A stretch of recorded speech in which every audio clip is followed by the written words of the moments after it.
Zee Raka over infinity. This is part 2 of free energy manipulation videos. I wanted to talk a little bit about how you are already manipulating energy every day, day in and day out. But it's whether or not you can take it from your subconscious and move it to your conscious reality where you can actually take control of it. For example, when you're angry, you subconsciously take that anger and use it as fuel, and you channel that energy and manipulate it to become more fast-paced, or sometimes to become stronger if you're like lifting weights, or sometimes in the workspace, like I said, you'll get fast-paced. You'll be running around. You'll just be walking quicker. You know what I'm saying? And all of these things equate from the way that you manipulated the energy and the way that you transferred it and transformed it. Now the problem with using anger is that on this existence, it has less control and less legitimate order, which, I mean, that has its place, don't get me wrong, but in terms of being a netter on Gaia or a human on Earth, it's not really the easiest or quickest way that you should be operating. On other planes of existence it is, but as long as we still have a timeline of life and death, then we still need to be incorporating order. You need to have control. And if you don't have control over the things that you're doing, then you're leaving control up to anyone else who does understand this stuff. And if you don't consciously take control of the things that you're doing, then anybody around you who is conscious of this can take control and use you to manipulate energy and receive energy for themselves, to so-called vamp your energy. But this isn't necessarily in the same way that somebody who would drain you of your energy would, because this is already energy that you're putting off into the atmosphere with no intent. So anybody can come along and put intent and manipulate your energy in the way that you move, because you're constantly making sigils, you're constantly making different geometric shapes.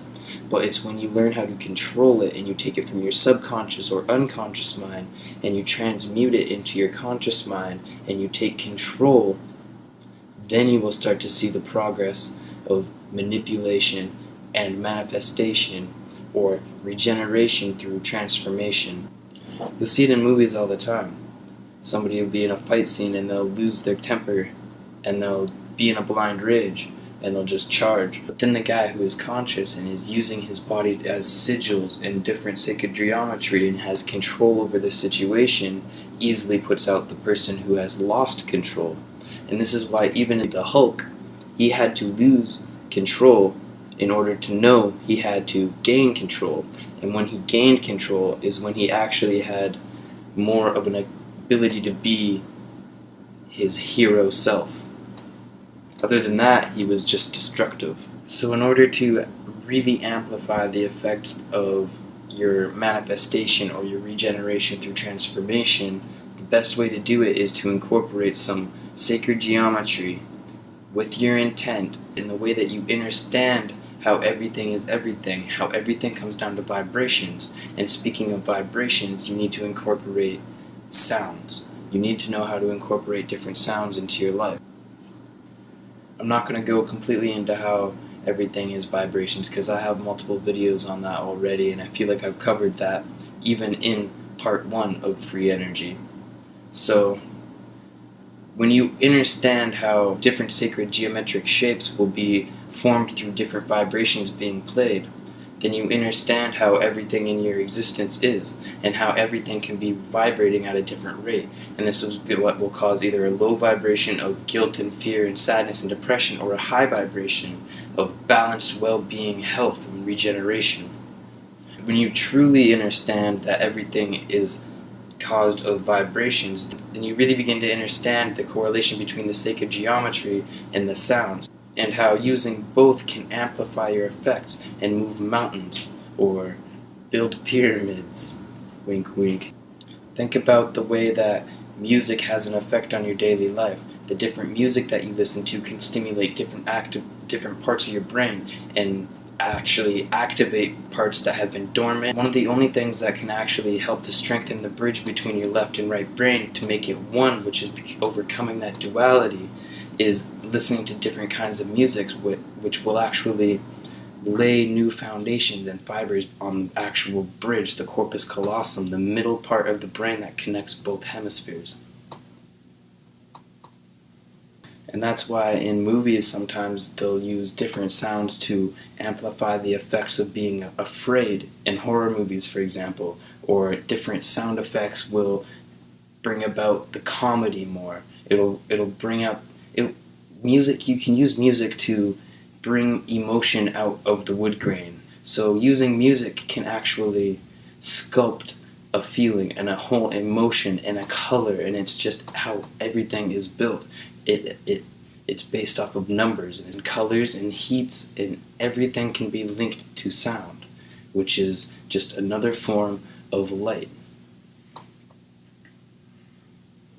There's different hand mudras that you can do. For example, you can take your pinky and your ring finger and touch them to your thumb while keeping your other fingers completely straight. And you do this on both hands, and what this will do will actually kick into flow any dormant prana or any source energy or any energy that's built up inside you that's stagnant at the time. This will actually get it flowing and will give you energy, and this is one way to receive energy into your body. Another thing that you need to understand and understand right now is that everything comes down to mind, body, and spirit. So if you're just sitting here and you're trying to manipulate energies without having done the proper work to actually receive it physically, then you're going to be lacking. If you're not doing the spiritual work, then you're definitely not going to be able to manipulate things in the right way. And if you're not using your mind, then you're not going to be able to see how all of these things correlate, and you won't be able to put together the perfect mixture or the ritual, because all a ritual really is a formula to get to a certain outcome. You could call 2 times 2 the ritual to get 4. So learn your mudras and your different hand positions that you can do. You know what I'm saying? And then basically after that point you can begin to activate dormant energy that you have, and you won't be wasting it, along with learning how to use your breath, which is another thing that I like to talk about a lot, because that's a way that a lot of people are just wasting their energy. They don't understand or understand exactly how much energy you can get from your breath. So if you were trying to activate a certain color within inside of you, or manipulate a certain energy like a Buddha energy, and to receive a Buddha energy, you would want to resonate with green energy, because Buddha correlates to the green energy, which is actually also correlated to the note F. So when you're playing the note F on any instrument, or chanting to the note F, or just being around the note F is the correct correlation to the color green, which is again a correlation to Buddha. So these are different things to explore and to begin to understand if you really want to manifest, manipulate, or regenerate any of the energies that are around you. I hope this video helped at all. Namaste. Hotep. Much love.